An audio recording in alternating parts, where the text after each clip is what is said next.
喂，大家好啊！翻嚟現代三國志啊！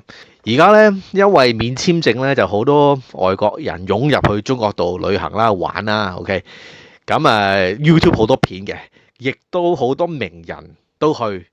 咁近排應該幾個月前咧，Mariah Carey 去咗長城，仲要係着住高踭鞋添。咁但係佢之後就即係換翻波鞋嘅。咁另外大概幾個禮拜前咧。Backstreet Boys 其中一位成員阿 Nick Carter 就做 show 啦，即係喺亞洲區做 show 咁包括中國某啲城市嘅上海、深圳、杭州，可惜冇嚟到香港，因為如果你佢嚟香港，我都考慮去聽下嘅。咁 anyway，咁除咗演唱會之外，佢都即係都去下啲廟啊，去下啲睇下杭州啊、深圳、上海咁，即係都玩下啦咁樣嘅，咁都幾過癮嘅。咁嗱，咁而家咧就輪到呢個 IShowSpeed 啊，IShowSpeed 咧，我之前唔知佢係乜水嘅，但係我唔知道佢咁紅嘅。查翻咧話條友仔原來係咁紅嘅，咁佢好似而家仍然都喺中國嘅。咁甚至乎話想同成龍合作添嗱，anyway 咁佢就都喺中國都有成個禮拜㗎啦做呢個直播啦，做 streaming 啦。咁佢啲 streaming 咧嗱，而家你睇下咧有成3600萬，差唔多成3700萬嘅 view 數嘅，黐線嘅。OK 嗱咁佢嗰啲片就其實就老老實實啦，麻麻地嘅，即係又飲又食啊，去睇下風景啊，又去到邊度又跳來跳去啊，又即係嗰啲行為嗰啲表情好誇張。OK，即係佢個人個風格係咁樣啦。但係即係我想討論咧，就係即係而家即係咁多外國人，尤其是呢啲咁猛嘅 KOL 咧，基本上同國家喺度賣告白、做宣傳、做呢個正面宣傳。因為大家都應該知啦，即係過去嗰10幾年咧，呢個西媒咧就不停咁唱衰中國啦即係基本上壞嘅事咧就放到好大，甚至乎係老作嘅，例如咩新疆集中營啊，有咩呢個強迫勞動咁等等啊，呢啲咁嘅廢話，好多 fake news 啲宣傳呢啲咧，其實背後咧都係大家都知啦，亦都講過啦。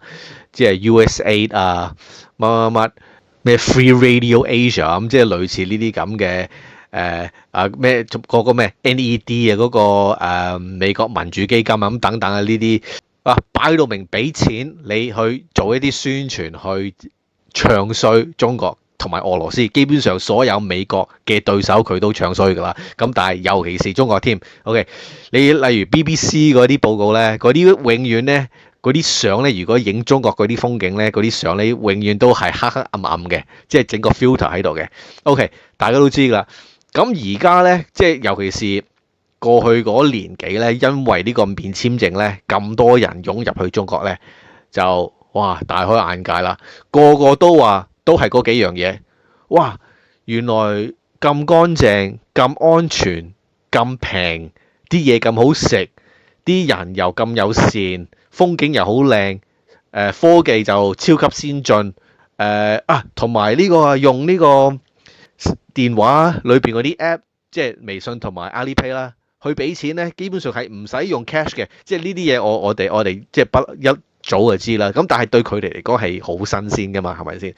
咁喺 YouTube 好多片睇，咁我都間唔中睇下嘅，因為佢即係睇佢哋呢啲外國人嗰個反應啊，嗰個表情啊，係好過癮嘅，好娛樂，嗰個娛樂性都幾高嘅。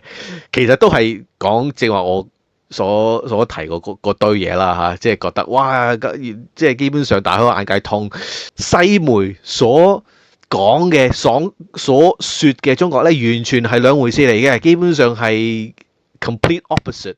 咁有啲外國人咧就即係佢哋都即係喺個片度佢都話其實不嬲都對中國冇乜興趣，冇諗住去中國度去玩嘅，即係諗住都係去嗰啲地方啦，都係去日本啊、泰國啊、越南咁樣嘅。咁但係咧去到嗰啲地方咧就覺得咦都可以去埋中國喎。咁同埋咧有幾個咧就特別話，即係你去到泰國、越南啊，甚至乎日本嗰啲地方咧，你係見到中國文化係咪先？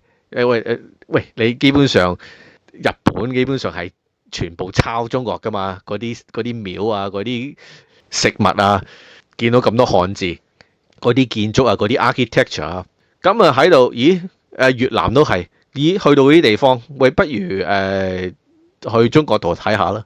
入到去中國，哇！原來即係跌晒下巴嘅，咁所以即係呢樣嘢咧就係高招嚟嘅。呢個國家比其他即係中國政府比其他國家免簽證，OK，你哋啲市民好歡迎你入嚟。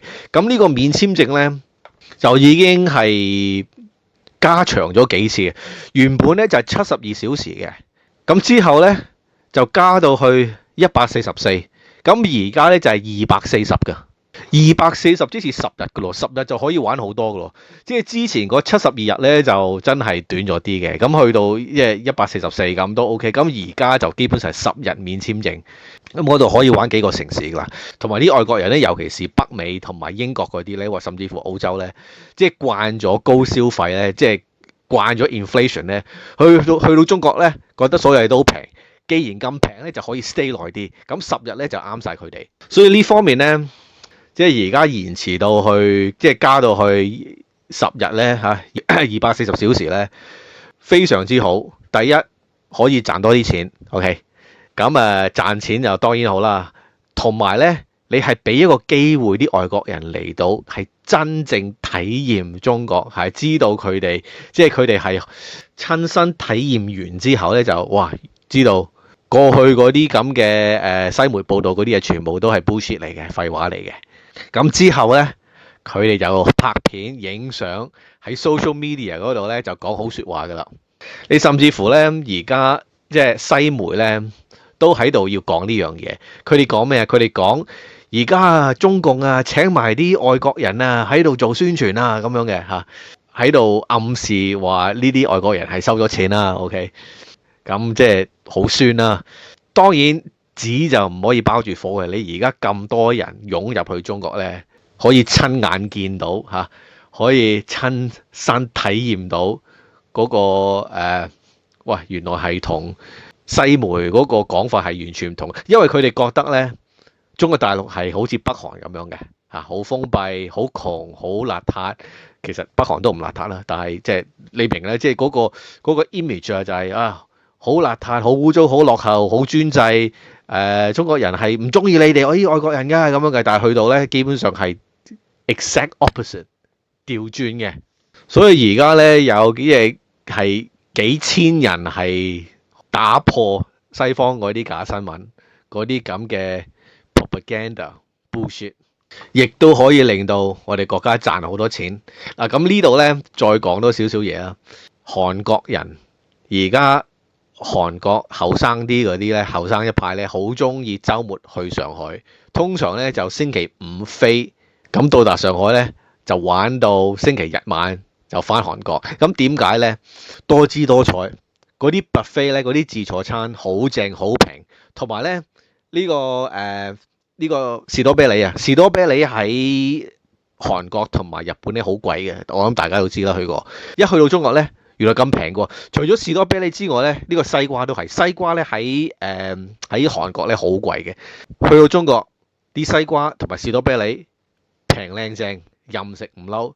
所以佢哋咧啲韓國人咧嚟到上海咧係玩到勁開心，好似天堂咁樣嘅。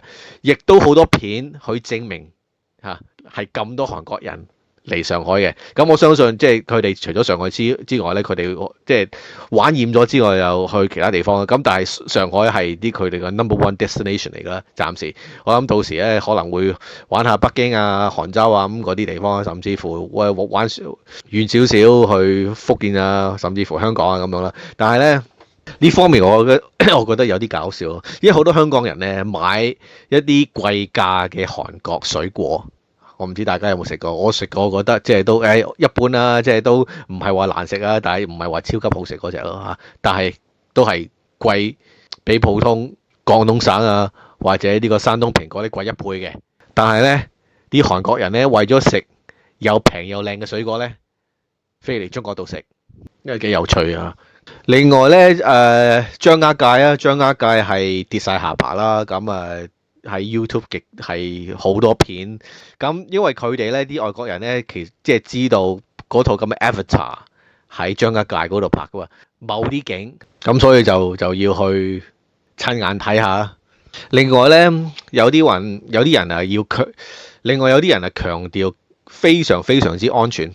其中有一個外國人咧，女人嚟嘅，咁因為我有睇佢段片啦，咁佢基本上係跌晒下巴，因為咧佢見到喺火車站一個中國男人拖住啲皮篋去公廁度，咁嗰啲皮篋咧就咁擺喺門口嘅啫，咁之後嗰個男人就入去啦，咁屙完尿就出翻嚟，就攞啲行李走咁樣，一啲好簡單嘅嘢，但係咧佢基本上係跌晒下巴嘅。原因就係咧佢話：喂，如果喺歐洲我哋咁樣啲行李擺喺廁所門口咧，你唔使10秒咧就會俾人攞走噶啦咁樣嘅。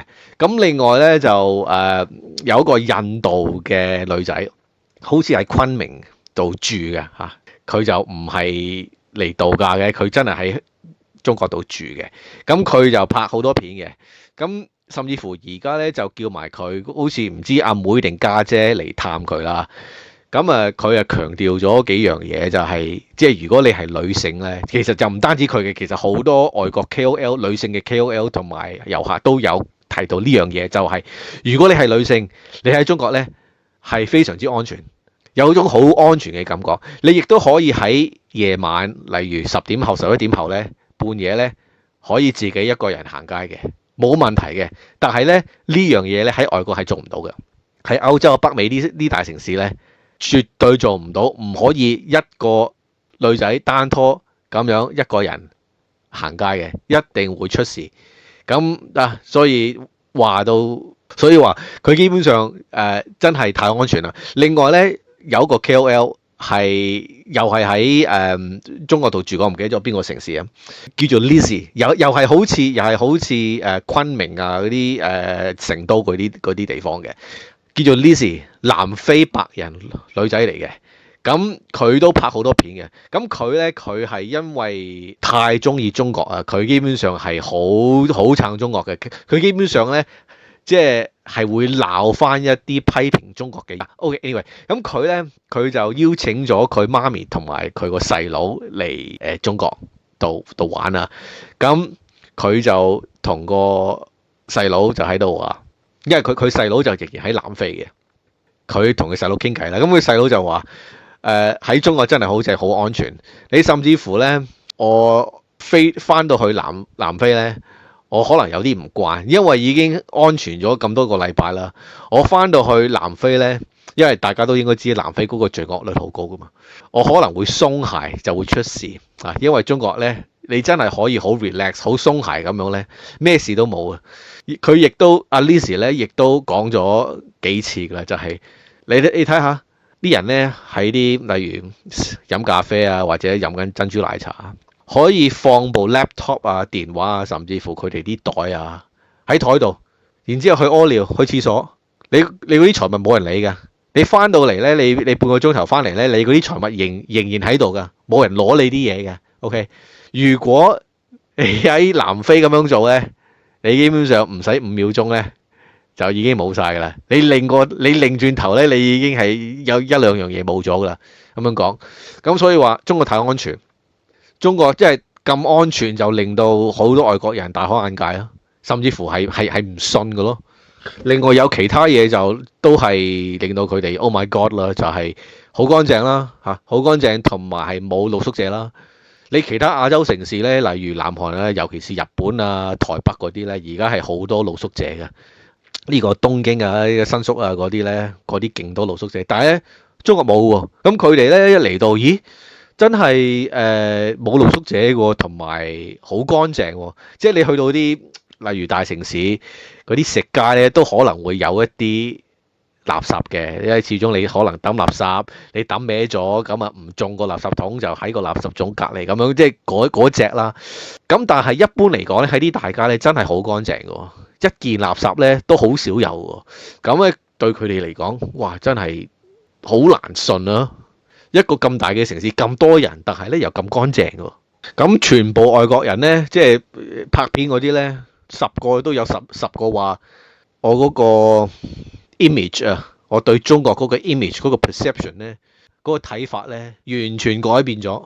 咁啊，即係 for the better 啦。咁呢個係好啦，當然係咪先？你真係好多甚至乎之前未冇乜要求，冇乜期望嘅，甚至乎可能會覺得好難添啊。但係一嚟到咧，可以話我一定會嚟第二次、第三次咯，咁樣嘅嚇。咁係啦，即係討論下呢啲嘢啦。咁同埋咧，因為佢哋好多都係拍片上 social media 喺度曬，哇！嚟啊，中國幾靚啊，啲嘢幾好食咁樣。佢哋即係咁樣幫國家賣告白咧，會更加引多啲外國遊客嚟中國度玩啦。咁所以即係有一個嗰個 chain reaction 喺度咧，令到會更加多人嚟咁啊，會賺多啲錢嘅。呢個咁嘅免簽證呢個計劃咧，基本上係天才嘅天才主義。咁同埋中國政府就當然係明白呢啲嘢啦。咁所以咧，而喺啲大城市嘅機場咧，而家係好多嗰啲遊客警察啊、遊客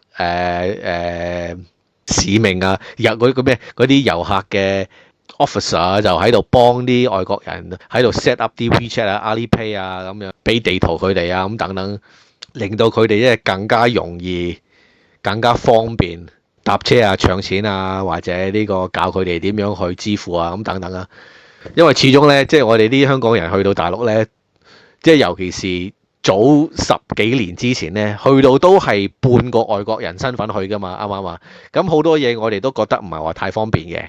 咁而家就唔同啦，而家就即係好方便啦。咁啊，應該呢啲係一盤大生意，同埋你當然係令到人哋有一個好深刻嘅印象咧，就當然會嚟第二、第三次，仲要係介紹俾佢哋嘅親朋戚友啦。OK，係咁先，再傾，拜拜。